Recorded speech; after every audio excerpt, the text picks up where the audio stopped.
Yo, what is going on, everyone? I have a very quick initial impressions. I think it's going to be a short video anyway, on the Viper V2 Pro. And right off the bat, I want to say that this mouse is insanely consistent. I will talk about price maybe a little bit later, but for right now, I want to focus on my experience with the mouse and how I feel it's affected my aim. So first off, this mouse, like I said at the very beginning, is ridiculously consistent.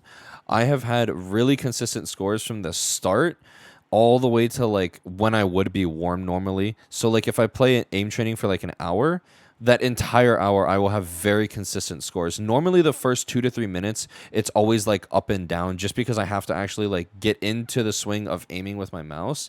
But it's just so consistent from the start all the way to the end. It could be because I do really like the weight, but the feet are actually an insane improvement, and I will talk about how they're an improvement to me.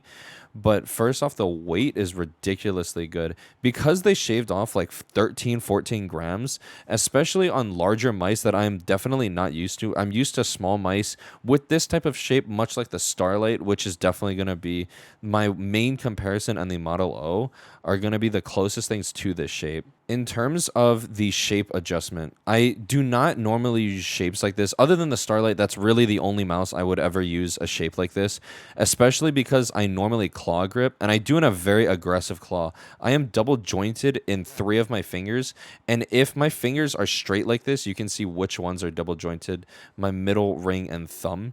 And because these are double jointed, if I leave them locked like this for too long, my joints will actually get stuck and I have to physically push them. So that's why I have to claw grip. But if I did something like fingertip, my ring finger over here and maybe my thumb would actually lock up, so I cannot do this grip. That is why I tend to claw grip almost every mouse. And I know that the shape is not meant specifically for that kind of claw grip, that aggressive claw grip too. But I did find a way that I could make it a little bit more bearable, but it does come with a massive trade-off.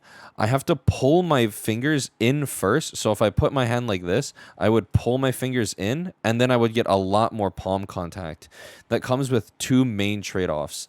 I normally like this entire bottom portion of my palm to be planted on the pad.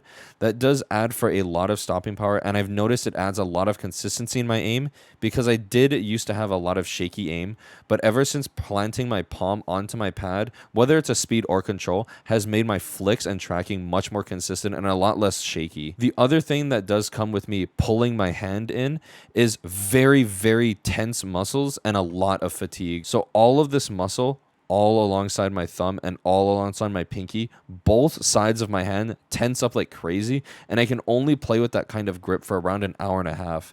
So I completely gave up on trying to change my grip, and I just forced myself to get used to the mouse. And honestly, forcing myself to getting used to the mouse has actually been very, very good. It's been a lot easier with the feet, actually. These are insanely controlled feet. I don't know how many people have talked about that, but these feet are ridiculously controlled, and they're rounded beautifully. I don't watch a lot of review videos anymore, except the people I respect immensely, only because I don't want like my opinion to form around somebody else's. But there are just some reviewers out there that are just undeniably amazing with their videos, and I just have to watch those specifically. But talking about the feet, these feet have made every pad feel slow. The PB, I understand, is a very slow control pad. That's perfectly fine. But this pad feels like an Otsu and a Hien with these feet. I'm shocked at how consistent these feet are on every pad. Like I said, I don't use the Hien often ever since I got my Otsu. I love that pad so much more. But the main difference between those pads is obviously the speed and the roughness. I usually only use the Hien to test the feet to see if you get a lot of feedback from the mouse pad itself. And these feel like nothing. Like I didn't even notice the Hien's roughness until, you know, my arm and palm started making contact with it. But if you just make contact with the mouse, it feels a lot like a PB, which is insane. One thing I really noticed with flatter mice like this, and it's actually a really big improvement for my aim specifically, is moving it like this for flicks or for tracking. As long as my mouse is on the pad, it feels so good. It feels so effortless, especially when flicking. I noticed it a lot on grid shot and 6-shot, specifically on aim labs. When I was moving my mouse around, especially for those like quick, precise flicks that you need to do, just felt so good. I didn't have to really adjust to the shape at that point because it really just felt super natural with how flat this mouse is. I don't know why, but I do notice if I have to pick up the mouse and flick it like this, like to turn my character around, if you can see already that the front is going to be more raised and the back is going to be much heavier. And it's not because of the weight balancing. The weight balancing is absolutely perfect. There is no front or back heavy. It is perfectly balanced. This is all based off of my grip.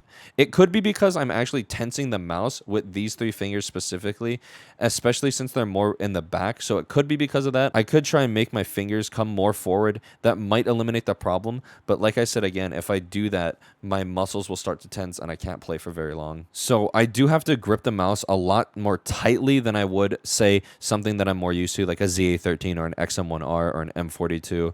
Those mice specifically are like perfect shapes for me, and they feel a lot better than this does. But it's just the features of this mouse that make it so good. I actually do feel like this is probably going to stay on my desk for a while. I really do like this mouse. The clicks, although they're not traditional mechanical switches, they feel amazing. And I don't normally use side buttons, but I have been using them a lot more recently, and they feel really crisp and tactile. They're actually really amazing. I know a lot of people already said it, but they're very protruded compared to the original Viper, and I really do like that. I never really cared for the dock because I don't really care how I charge my mouse. I'm just like a don't give a shit person. I just plug it in and watch a YouTube video. But there is always that super irritating slow spot right in the middle over here, which was really annoying on the original Viper. And then something that is a very welcome change is they took off the right side buttons. Nobody aims with their left hand.